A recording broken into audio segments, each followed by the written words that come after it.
children's advocate of Jamaica, Diane Gordon Harrison, is now going to discuss with us a very important topic concerning the development and accountability of our children and how they hold us accountable for our children. Should we raise the age of consent to 18?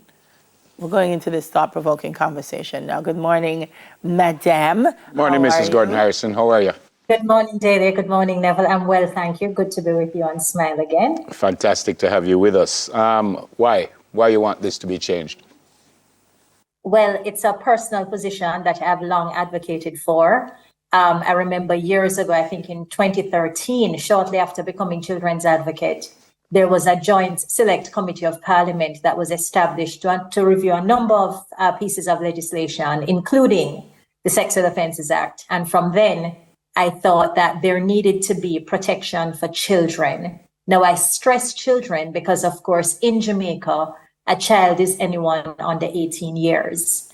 And so when you have the age of consent being 16, it means that children legally in Jamaica can consent to having sexual relations.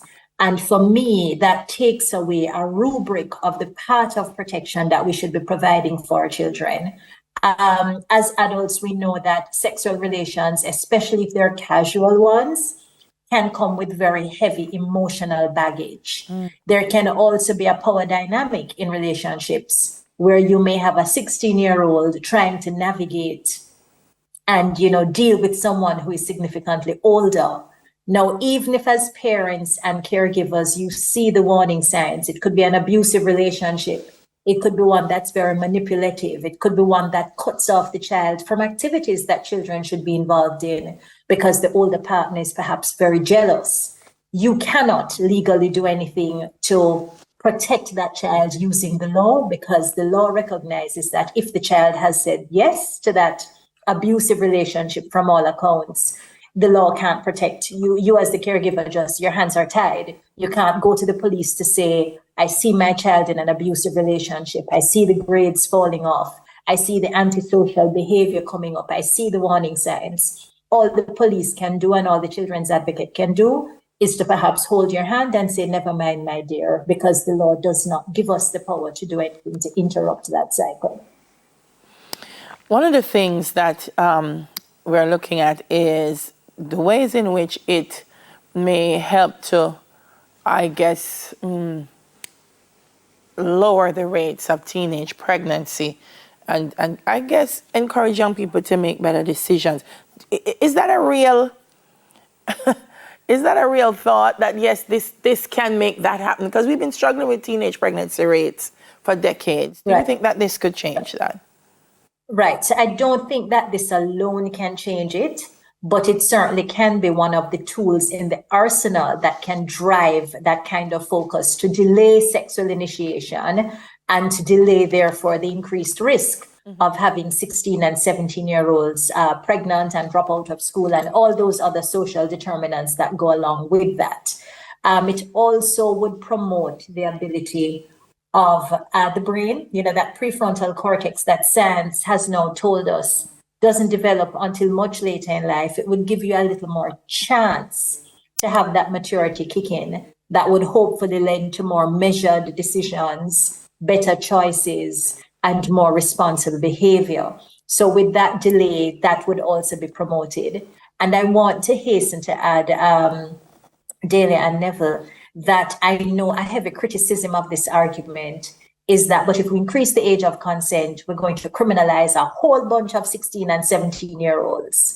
And certainly that's not the intent, because what I've said is that if we're going to go the route of increasing the age of consent to ensure that we're protecting children and preserving childhood, we also need to have what is called a close-in age exception that recognizes that you'll have a sixth former and a fifth former being in a relationship and perhaps experimenting with sex. As much as I don't support that, the reality is that with the hormonal development, that's possible.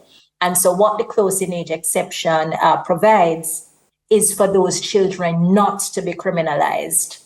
If it is that it's a consensual relationship, they are in fact both willing participants and there's no coercion or fraud or any kind of force it would prevent those teenagers who are in love from having to face the criminal justice system as persons who have to be charged. And so that's an important companion with the proposal to have the age of consent increased. To play devil's advocate, Mrs. Gordon Harrison, it is at 16 now, but we're still reading about the youngsters having kids at 14 years old and 15 years old. Yes. I was amazed to hear that we had a child at 10 years old.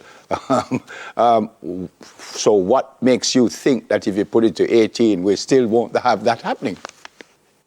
As I said, it's not a silver bullet, Neville. I don't propose that it will be, but I think that it gives certainly a component of the child population added protection. I cited, for example, the cases that I've been seeing from as a prosecutor right through to my career now as children's advocate, where you do have, some of the matters that have your, as people would say, your good 16-year-old living under your roof, and you can't do anything to protect that child, even though you see the warning signs, because she's hell-bent that I can now legally consent, you can do me nothing.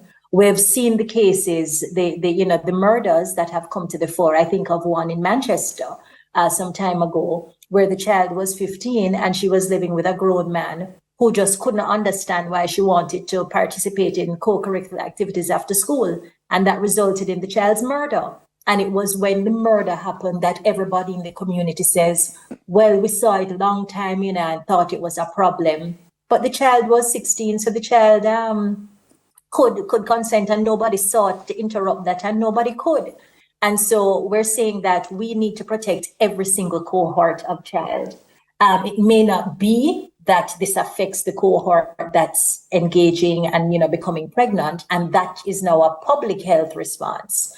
But for those children who we can save, I think we need to have different tools in the toolkit that attack the problem from different perspectives. Yeah. Okay. I feel it will also empower community, since you raised that example, community, parents and guardians, to be able to protect their children in situations where there's such a great disparity.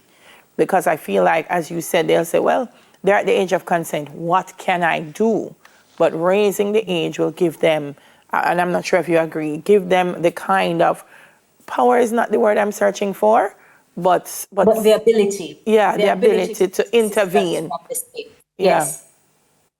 Yeah, because we see parents trying to intervene in some of these situations in our community members, and they will come to the police and they'll talk about it and they'll report the case to you. But when you do the assessment and you get the birth certificate of the child is 16. And so all you can say to that mother is to try to appeal to the child's sense of reasoning. Try to show her that, studying and staying in school is in fact the better option now because of, what you foresee coming down the road. And so you really just have moral suasion to rely upon because the law does not assist you in those circumstances. You also said, ma'am, that parents would be afforded more legal protection for their children with the proposed age of consent revision. How?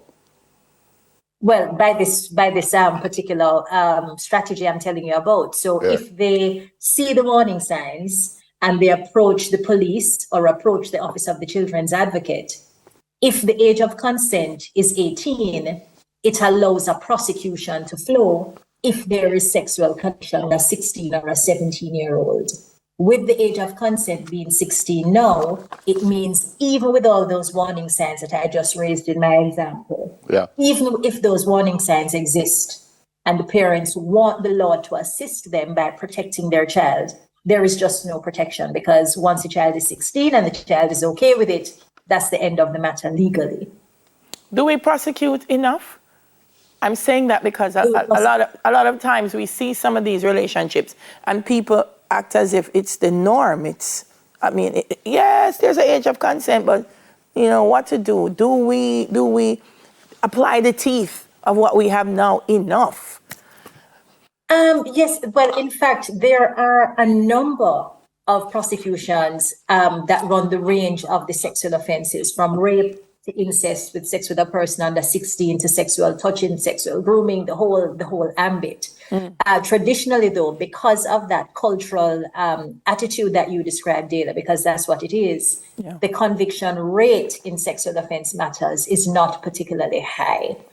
Because jurors who are drawn from communities across the length and breadth of Jamaica, some of them have that approach that it's just a little sex. The victim is here to tell the story. It's not that, she was killed. And so we're not going to convict for that. Sometimes as well, for whatever reason, between the time of arrest and trial, the complainant becomes disinterested. It could be because, members of the family have convinced them that let it go, man, let bygones be bygones. Or it could be that, the victim and the accused have worked out a deal in their own terms, or a number of varying reasons that prevent the trial from being more vigorously prosecuted through no fault of the prosecution, but just by virtue of the availability of the evidence by the time it comes to trial. Yep. Thanks for being with us this morning, ma'am. God bless you and your family. Stay safe. Thank you so much, and all the best to yourself and Delia. Blessings.